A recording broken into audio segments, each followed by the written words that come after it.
नमस्कार। हिमाचल प्रदेश में पिछले कुछ अरसे से जो घटनाओं का क्रम घटित हो रहा है, उससे आम आदमी सोचने पर विवश हो गया है कि आखिर ये हिमाचल प्रदेश जा कहां रहा है।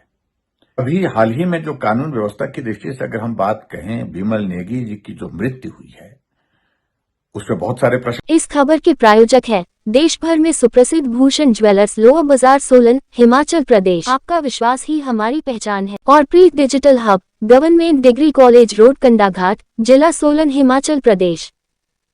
नमस्कार।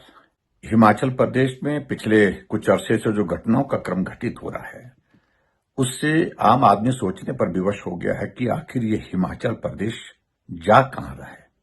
अभी हाल ही में जो कानून व्यवस्था की दृष्टि से अगर हम बात कहें, विमल नेगी जी की जो मृत्यु हुई है, उसमें बहुत सारे प्रश्न खड़े हुए हैं। बार बार परिवार के लोग, हम सब लोग, पूरा प्रदेश सीबीआई की मांग कर रहा था जांच के लिए, लेकिन सीबीआई की जांच नहीं मिली सरकार की ओर से। अंततः गत्वा परिवार ने न्याय की गुहार हाईकोर्ट में की और हाईकोर्ट ने अब सीबीआई की जांच की है। जांच प्रगति पर है, इस पर ज्यादा मैं बोलूंगा नहीं। लेकिन आज मैं विशेष तौर से एक बात जरूर कहना चाहता हूं।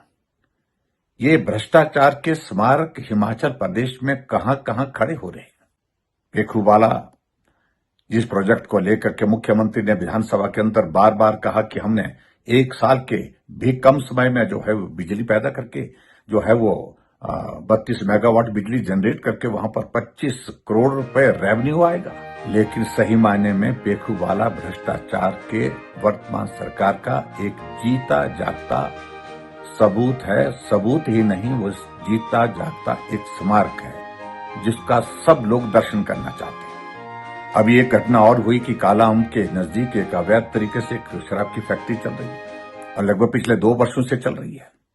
अभी हाल ही में जिस प्रकार से वहां एक्साइज डिपार्टमेंट, पुलिस डिपार्टमेंट ने कार्रवाई करने के लिए कदम उठाया और वहां पर रेड किया तो 4 लाख से ज्यादा स्टिकर वहां पर बॉटल के जो लेबल जो होते हैं, जो लगाए जाते हैं, अच्छी ब्रांड के, बड़ी ब्रांड के वहां पर प्राप्त हुए।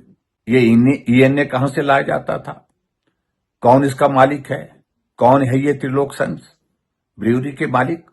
और सीधी सी बात मैं कह रहा हूं कि कार्रवाई में क्या एफआईआर दर्ज हुई है? नहीं हुई है। इसलिए नहीं हुई है कि मुख्यमंत्री के कार्यालय से संदेश गया कि कोई कार्रवाई नहीं करनी है। कार्रवाई इसलिए नहीं करनी है कि तार जुड़े हुए हैं। कौन है?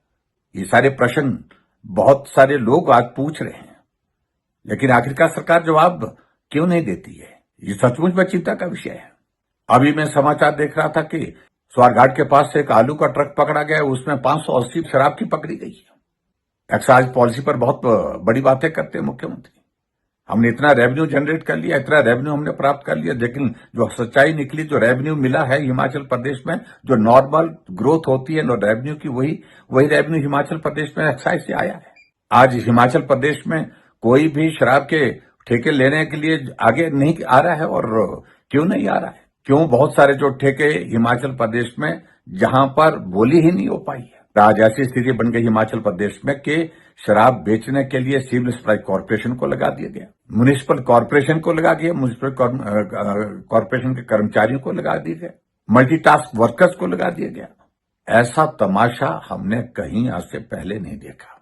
और सबसे बड़ी बात तो मैं यही कहूंगा कि ये लूटने का सिलसिला हिमाचल प्रदेश को जिस तरह से चला है, नेता अलग से लूट रहे हैं। कांग्रेस में जो नेता हैं कि अगली बार आना नहीं है, जो लूट सकते हैं लूटने का प्रयत्न किया जा रहा है। और सचमुच में मैं कहता हूं कि हिमाचल जिस तरह से तबाह किया है, जिस तरह से लूटने का हिमाचल प्रदेश में वर्तमान कांग्रेस की सरकार जो खुलेआम काम कर रही है, ये पूरे हिमाचल प्रदेश के लिए चिंता का विषय है। जब हम कहते हैं तो हमारे कांग्रेस के मित्रों को परेशानी होती है। बहुत दुर्भाग्य है प्रदेश का। और ऐसी सूरत में मैं कह सकता हूं इस बात को कि ऐसी सरकार हिमाचल ने कभी ना देखी है, ना ही कल्पना की है।